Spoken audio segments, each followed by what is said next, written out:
lagi bertanya tentang sumpah pocong lagi nih ya. Jadi begini ya. Kalau kemarin peristiwa terjadinya sumpah pocong yang dilakukan oleh Saka Tatal, itu silakan aja menurut mereka, itu apakah tradisi dan lain sebagainya, dipandang dari sudut agama, dipandang daripada sudut kelayakan, atau dipandang dari sudut hukum. Bahkan ada yang mengatakan bahwa itu kalau diambil dari kitab undang-undang KUHP atau KUHAP tuh ada kata di sana. Nah ini yang makin blunder. Jadi perlu saya sampaikan di sini ya. Di dalam sumpah terhadap kasus apapun yang bermuatan hukum di pengadilan, yang berlaku itu cuma satu. Pada saat hakim untuk meminta sumpah kepada apakah itu saksi, ahli, terdakwa dan lain sebagainya, cuma satu. Apakah saudara bersedia disumpah berdasarkan agama dan kepercayaan masing-masing? Artinya bahwa tentunya akan bertujuan disumpah atas nama yang Maha Kuasa. Berdasarkan nama Allah, nama Tuhan. Kalau di Muslim dikatakan demi Allah saya bersumpah. Kalau di Kristen dikatakan demi Tuhan. Jadi nggak ada demi sumpah pocong. Jadi jangan dibikin aneh-aneh gitu loh. Nah saya nggak tahu nih, kok ada pengacara yang menghadiri sumpah pocong seolah-olah itu jadi sah, jadi bisa dibawa ke pengadilan. Ini Indonesia mau jadi apa? Jadi saya luruskan aja permasalahan sampai berapi-api mengatakan bahwa ini tidak sah, tidak sah. Ya sumpah aja nanti di pengadilan kalau memang kamu seorang pengacara yang benar. Jadi nggak ada dalam kitab KUHAP tuh, nggak ada itu. Nggak ada di dalam ketentuan di pengadilan dan peradilan tuh nggak ada.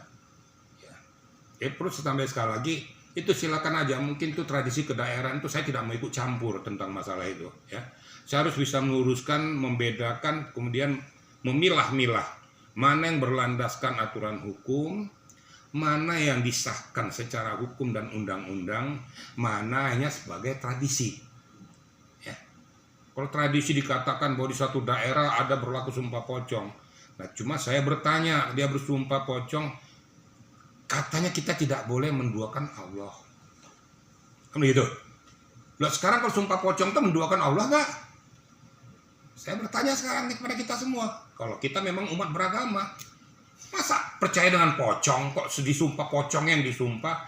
Kalau seandainya kau mati seperti pocong itu gimana? Nggak, saya juga nggak ngerti juga aksioma mana yang diambil.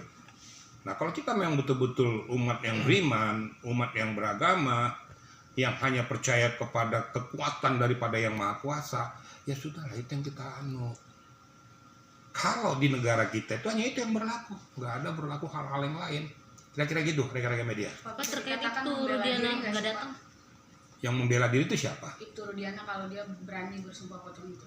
Kalau itu Rudiana berani bersumpah pocong, berarti itu polisi goblok.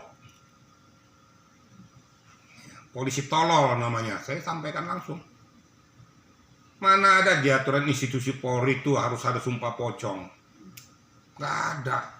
Jadi kalau kemarin dia kelepasan ngomong tuh saya berani sumpah pocong 7 turunan, sangat amat saya sesalkan seorang abdi negara terpancing, tergiring untuk mengucapkan kata-kata tersebut yang seharusnya tidak dia lakukan.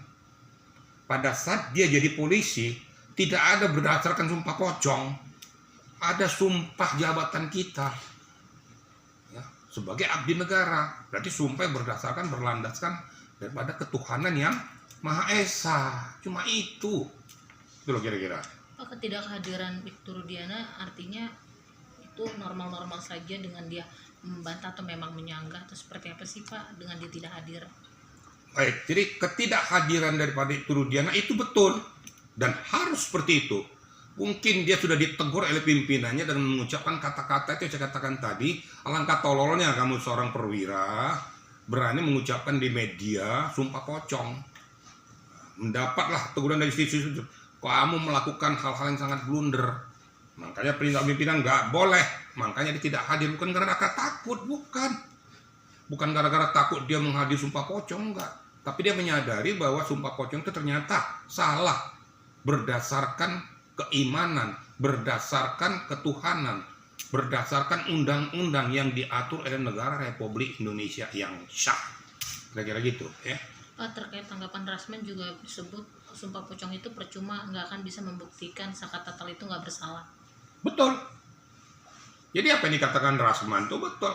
Bahwa sumpah pocong itu tidak ada aturannya dalam pengadilan, tidak ada aturannya dalam undang-undang. Jadi saat ini Rasman Nasution mengucapkan kata-kata itu betul. Ya, saya hanya menyebutkan pada substansi-substansinya mana yang betul, saya katakan betul. Pada saat Rasman mengatakan demikian, itu betul, memang seperti itu. Tidak berlaku di pengadilan sumpah pocong. Mau kau bawa dengan model apapun nggak akan berlaku. Karena nanti di pengadilan akan ada sumpah yang sudah diatur dan di hadapan hakim. Kira-kira begitu ya. Pak, Pan sebelumnya Ibtu Rudiana menyatakan siap melakukan untuk sumpah pocong. Nah kemarin kan tidak hadir. Apakah dia merusak nama institusi Polri ini, Pak? Bukan merusak nama institusi Polri.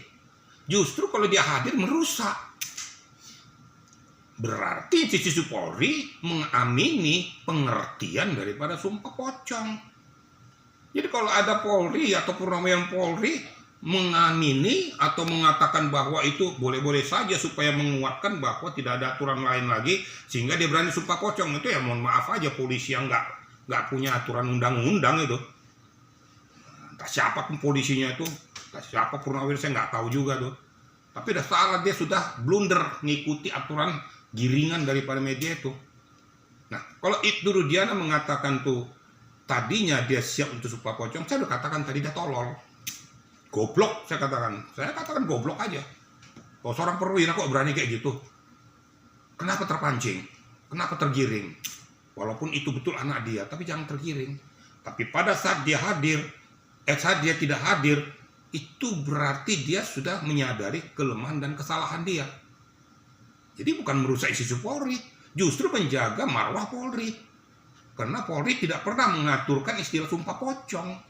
Kita berpaku pada ketentuan peraturan undang-undang yang diciptakan oleh negara Republik Indonesia. Mengacu kepada KUHP, mengacu kepada KUHP, dan undang-undang yang lain. Tidak ada sumpah-sumpah yang lain. Cuma itu aja kira-kira ya. Tapi sampai dipraktekkan itu suatu hal yang seperti apa sih, Pak? Maksudnya? Ya, Saka Tatal sampai sumpah pocong dibalut dengan kain putih, terus ya seperti mayit gitu, dan dia bersumpah sambil menyebutkan dengan apa yang diperintahkan orang lain untuk mengucap ulang gitu. Saka Tatalnya maksudnya? Iya. Ya silakan aja lah, saya nggak mau berbicara Saka Tatal tuh kalau dia melakukan, dia tuh punya iman apa saya juga nggak tahu lah.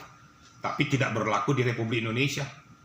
Kan saya bilang ada tradisi kedaerahan yang melakukan hal tersebut, tapi tidak bisa masuk dalam barikade undang-undang karena tidak ada diatur, dianut dalam undang-undang kita tentang sumpah pocong. Jadi jangan ngarang-ngarang nih, kalau ada pemerhati hukum ikut-ikutan itu, ya nggak ngerti saya. Dia belajarnya di mana, di fakultas hukum mana dia belajar itu, saya juga nggak tahu tuh. Coba dia buka tuh KUHP, dibuka tuh KUHP, dibuka undang-undang yang lain yang mengikat, ada nggak di situ disebutkan diatur oleh sumpah pocong atau mengikuti sumpah pocong atau sumpah pocong berlaku? Nggak ada. Nah sekarang kok sudah jadi sarjana hukum kok jadi ngawur, kok ngikut-ngikuti sumpah pocong? Harusnya dia harus meluruskan masalah itu, karena itu tradisi kedaerahan. Menurut orang, saya berani keras mengatakan kayak gini ya, saya nggak ngerti tuh, ya itu ciptaan manusia, apa namanya pocong-pocong itu. Nanti kuntilanak kan ciptaan manusia, nanti besok-besok sumpah kuntilanak, gimana tuh? Kenapa? Sudah tradisi, hancurlah negara kita kan. Nanti kalau sempat dibawa ke negara lain tuh, diketawain kita nanti. Loh, di Indonesia ada sumpah kuntilanak, sumpah pocong, sumpah genderuwo, macam-macam deh. Kalau sehat kita jangan tergiring supaya kelihatan kita hebat dilihat orang, mengamini aja masalah kayak gitu, berapi-api lagi. Gitu kira-kira ya. Pak, kembali ke munculan Ibtu Rudiana, Pak. Kan dia baru-baru muncul setelah 8 tahun ini, Pak. Itu bisa dikatakan terlambat nggak sih, Pak? Maksudnya muncul setelah 8 tahun gimana? Kemunculan dia pas kemarin preskon gitu dengan statement sumpah pocong itu. Kan saya udah ngomong di awal tadi bahwa dia blunder. Satu. Kemunculan setelah 8 tahun itu di polisi ataupun di institusi TNI Polri itu ada aturan main ya. Ada aturan main, kita muncul di publik harus seizin pimpinan, tidak bisa sembarangan.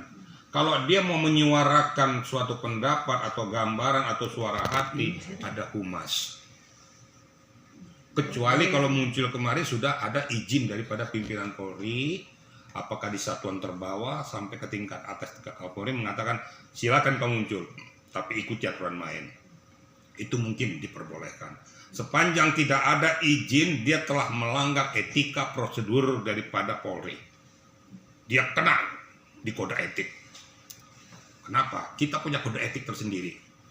Jadi mohon juga kepada masyarakat jangan memaksa Ibtu Rudiana muncul ke permukaan, karena kita adalah institusi yang mempunyai tatanan, mempunyai aturan hukum, mempunyai etika prosedur.